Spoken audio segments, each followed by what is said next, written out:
মরণকে স্মরণ করলে জাহান্নাম বরণ করা লাগে না, চিল্লায় বলেন ঠিক কিনা? আবার আল্লাহ বললেন, গোলাম, স্পেশাল একজন ফেরেশতা আমি মরণের জন্য সিলেক্ট করলাম, নাম মালাকুল মাউত। তাকে আমরা আজরাইল বলে চিনি। এই মালাকুল মাউত তার বাহিনী নিয়ে নির্ধারিত টাইমে গোটা বিশ্বের সব মানুষের রূহ কবজ করে। অন টাইম নাকি দেরি করে? মালাকুল মাউত আগেও আসে না, পরেও আসে না। সুবহানাল্লাহ পড়েন। সাইয়েদনা সুলাইমান আলাইহিস সালামের জামানাতে ওনার এক ওয়াজির ছিল, মন্ত্রী। ওই মন্ত্রীকে নিয়ে উনি বৈঠক করতেন। ওনার সময় উনি মালাকুল মাউতের সাথে বৈঠক করতেন। শুনতেছেন? আপনাদের মনোযোগ আছে তো? উনি বৈঠকে বসেছেন, মালাকুল মাউত বসা, ওয়াজিরও বসা। হঠাৎ মালাকুল মাউত ওয়াজিরের দিকে বড় বড় চোখ করে তাকাচ্ছে। বড় বড় চোখ করে তাকানোতে ওয়াজির ভয় পেয়েছে। হঠাৎ মালাকুল মাউত চলে গেল। ওয়াজির বলে, ও সুলাইমান আলাইহিস সালাম, এই যে লোকটা বড় বড় চোখ করে আমার দিকে তাকালো, এটা কে? সাইয়েদনা সুলাইমান বলে, হাদা মালাকুল মাউত। যে বর্ণনাটা বলছি এটা হাদিস না, এটা হচ্ছে ইসরাইলিয়া, জিউস ট্র্যাডিশন। কোরআন হাদিসের সাথে কোনো দ্বন্দ্ব নাই, তাই বর্ণনা করা যাবে। বিষ্ণু বলেছেন, বাল্লিগু আন্নি ওয়ালাউ আয়া। আবার বলেছেন, ওয়া হাদিসু আন বনি ইসরাঈল ওয়ালা হারাজ। বনি ইসরাইলের ট্র্যাডিশন বর্ণনা করো, জিউস ট্র্যাডিশন বর্ণনা করো, এতে কোনো সমস্যা নাই। ওয়াজির বলে, ও সাইয়েদনা সুলাইমান, বড় বড় চোখ করে যে তাকালো লোকটাকে? সাইয়েদনা সুলাইমান বলে, হাদা মালাকুল মাউত, এটা মৃত্যুর ফেরেশতা। ওয়াজিরের কলিজায় পানি নেই। এটা কি ফেরেশতা? শুনে তো পিলে চমকে গিয়েছে। কয় কি? মালাকুল মাউত তো আমার চিনে ফেলাইছে, বাড়ি চিনে ফেলছে আমার খবর আছে।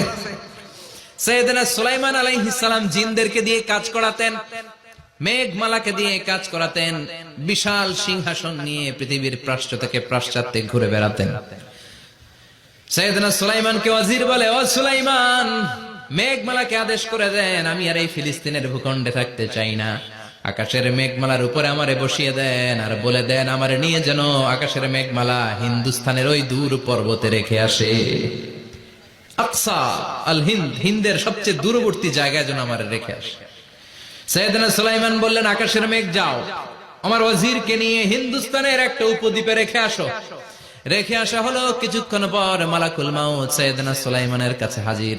সাইয়েদনা সুলাইমান বললেন, ও মালাকুল মাউত, কই ছিলা? কই, একটু আগে হিন্দুস্তান থেকে আপনার ওয়াজিরের রূহ কবজ করে আসছি। সুবহানাল্লাহ পড়েন। এটা আবার কেমন কথা, তুমি ওইখানে গেলা কেন?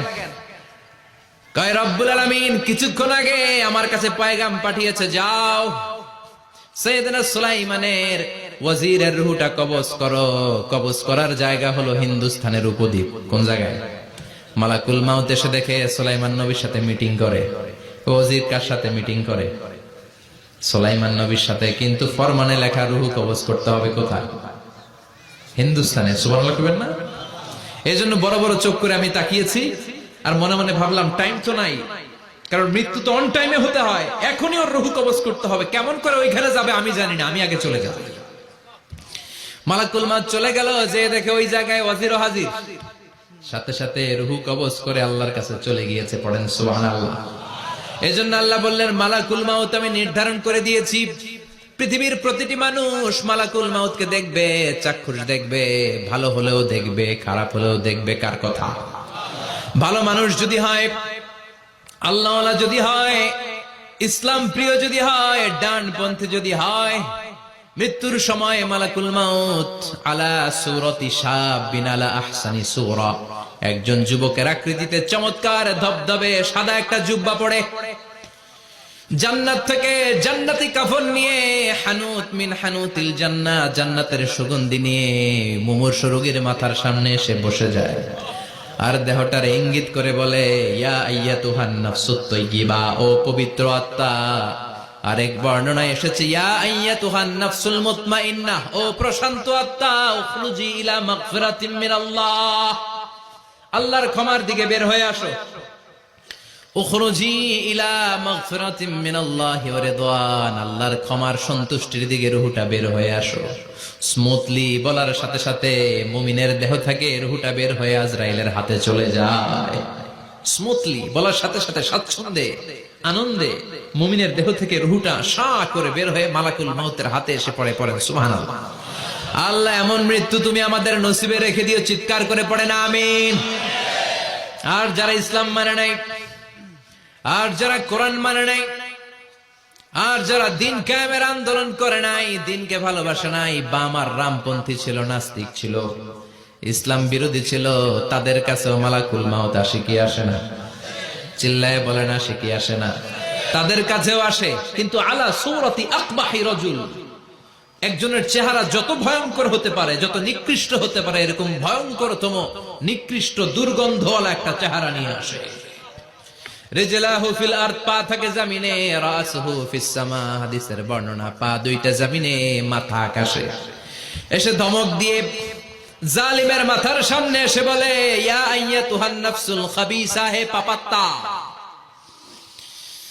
হে অপবিত্র আত্মা, উখরুজি ইলা সাখাতিল্লাহি ওয়া গাদাবিহি, আল্লাহর রাগের দিকে, আল্লাহর অসন্তুষ্টির দিকে বের হয়ে আয়। মালাকুল মাউতের এই অর্ডার পাওয়ার সাথে সাথে রূহটা কিন্তু বের হয় না। মুমিনের রূহকে ডাক দিলে যেমনি স্মুথলি বের হয়, কাফিরের রূহ এভাবে বের হয় নাকি? কথা বলেন। রূহটা ডানে যায়, ফাতাতাফাররাক, একবার রূহটা ডানে যায়, আবার রূহটা বাঁয়ে যায়, আবার সামনে যায়।